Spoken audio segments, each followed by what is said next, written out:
A continuación vamos a escuchar un espacio que nos va a acercar al mundo de los números reales. A pesar de que su uso es habitual en la enseñanza, el conjunto de los números reales, que son los que habitualmente usamos, esconde secretos profundos que los convierten en el más fascinante de todas las herramientas matemáticas.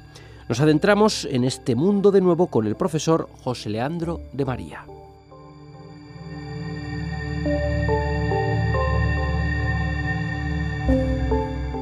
Los números naturales, por todos es conocido, son el 0, unos lo meten, otros no, pero sí son el 1, 2, 3, 4, 5.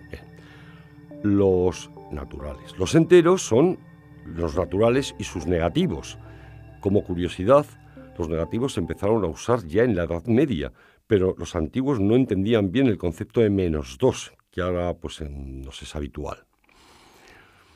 Pero siempre se han usado desde la época griega las fracciones. Como cociente, ellos decían de dos cantidades, nosotros diríamos de dos números naturales o enteros, y se pensaba que todo número era una fracción de un número natural. Por ejemplo, 1/3, 7/4, 2/9. Pitágoras, la escuela de Pitágoras, se planteó encontrar una fracción que representase la diagonal de un cuadrado del lado 1. Pensemos, un cuadrado del lado 1 y su diagonal, la visualizamos, viene a ser por el teorema de Pitágoras la raíz de 2. Bueno, pues cuando fueron a poner raíz de 2 en función de números enteros, como fracción, espantados vieron que no se podía poner. No es que no supieran, es que no se podía. Había una prueba de que no era posible hacerlo. Es decir, la hipotenusa de un triángulo rectángulo no se podía poner como cociente de la longitud de los catetos. La armonía en la que se basaba toda la ciencia griega, pues se tambaleó. Curiosamente, la diagonal de un cuadrado o la longitud de una circunferencia con respecto al diámetro, que es precisamente el número pi, se manejaban perfectamente con técnicas geométricas, pero quedaban excluidas de la aritmética, pues exigían unos conceptos, el límite, que aún no habían sido descubiertos y que tardarían decenas de siglos en aparecer.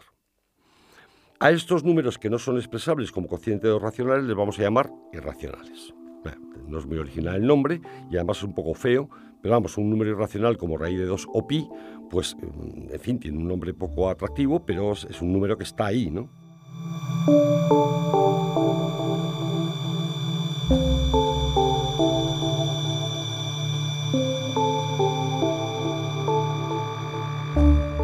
La invención del cálculo infinitesimal y la posibilidad de usar el concepto de límite supusieron un importante avance, tal como nos relata el profesor de María. Cuando Newton, Leibniz descubrieron el cálculo infinitesimal, se abrió la posibilidad de atacar problemas con la utilización del concepto de límite, y esto permitió aritmetizar los números irracionales poniéndolos como límites de sucesiones de números racionales. Y así surgieron los teoremas más importantes del análisis, el primer teorema fundamental del cálculo, los teoremas de Cauchy del valor medio.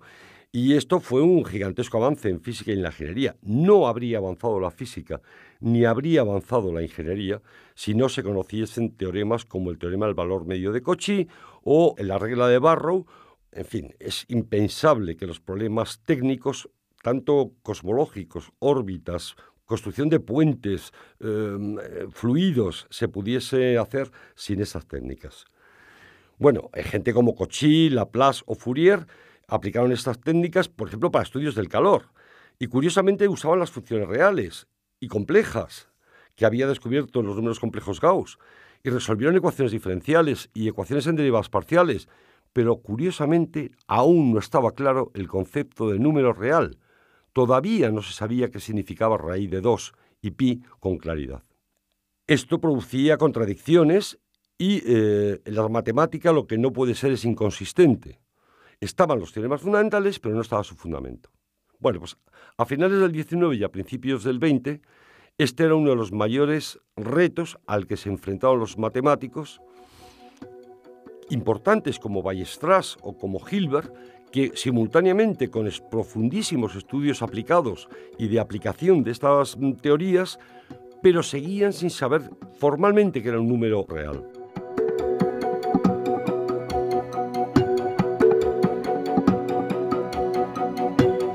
Y en este punto se dieron 4 soluciones principales. El método axiomático de Hilbert. Esto significa, con una serie de reglas, sencillamente fijar lo que es un número real. Entonces el conjunto real con la suma del producto del orden menor o igual y es el cuerpo totalmente ordenado y completo, es decir, que todo conjunto acotado superiormente tiene un supremo. Ya con esta definición axiomática se podía trabajar aritméticamente sin contradicciones. El orden es que el único cuerpo que tiene estas propiedades, cualquier cuerpo que tenga estas propiedades, es lo que se llama isomorfo a él, básicamente él, el conjunto de los números reales. Otro método que se buscó ya más práctico, porque no era un modelo, un método axiomático dice lo que es una cosa, pero no nos da un modelo de cómo hacerlo, pues es las cortaduras de Dedekind. Dedekind es un matemático, efectivamente de finales del 19, y para que nos hagamos una idea, exponerlo sería complicado, pues la raíz de 2, que tanto hemos hablado de ella, son 2 conjuntos, los menores racionales que raíz de 2 y los mayores racionales que raíz de 2. Y de esta manera, por ese huequito que quedaba entre esos 2 conjuntos, podemos hablar de raíz de 2, raíz de 5, pi, el número e, en fin, todos los números irracionales que no eran cociente de 2 números enteros. El tercer método eran las sucesiones de Cauchy. Cauchy era un matemático que nació justo el año en que empezó la Revolución Francesa, 1789, y que se dedicó a formalizar el análisis. De hecho, se dice que es el que inició el rigor en el análisis. Entonces, ¿qué es un número real? Pues es una clase de equivalencia, es decir, una agrupación de sucesiones de números racionales. Siempre tenemos que fijarnos en los números racionales, que son los que sabemos cómo funcionan. Y son aquellas sucesiones que, entre comillas, tienen el mismo límite. Y hay una cuarta forma de ver los números reales, y es la más conocida por todo el mundo, como aquellos números que pueden ser puestos en forma decimal, es decir, un entero, 27, punto, una cifra, el 0, otra cifra, el 1, otra cifra, el 7, otra cifra, el 0 de nuevo, otra cifra, y así infinitamente. Hay que hacer una salvedad. No vamos a admitir que los finales sean todos 9. En ese caso pondríamos un 1 en la anterior, pero bueno, esto es una cosa técnica. Es decir, son los números expresables en forma decimal. Con estas definiciones y con estos modelos construidos ya se puede fundamentar los estudios que usaban el número real.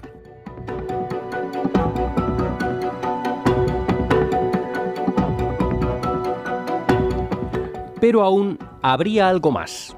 Pero aún había otra bomba escondida. El conjunto de los números reales era infinito.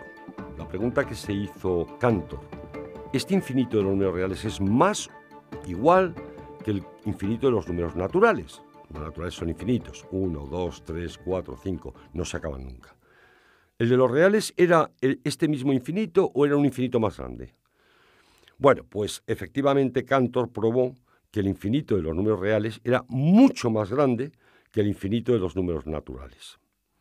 Esto de utilizar la palabra infinito desconcierta un poco, pero hay infinitos de muchos tamaños, hay infinitos enormes incluso se llaman.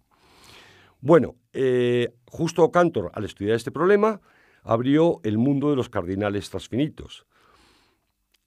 Algunos lo aplaudieron y otros constructivistas lo rechazaron porque ya suponía la aceptación de un axioma que es de uso común, que es el axioma del supremo. Este es un axioma independiente del axioma de teoría de conjuntos.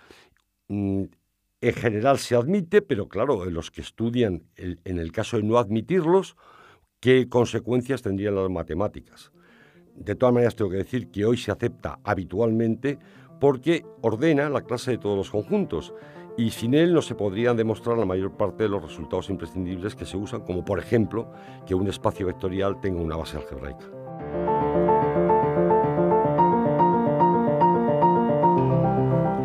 Hasta aquí este acercamiento al número real que ha sido posible gracias a la colaboración del profesor José Leandro de María, coordinador del grado en Matemáticas de la UNED.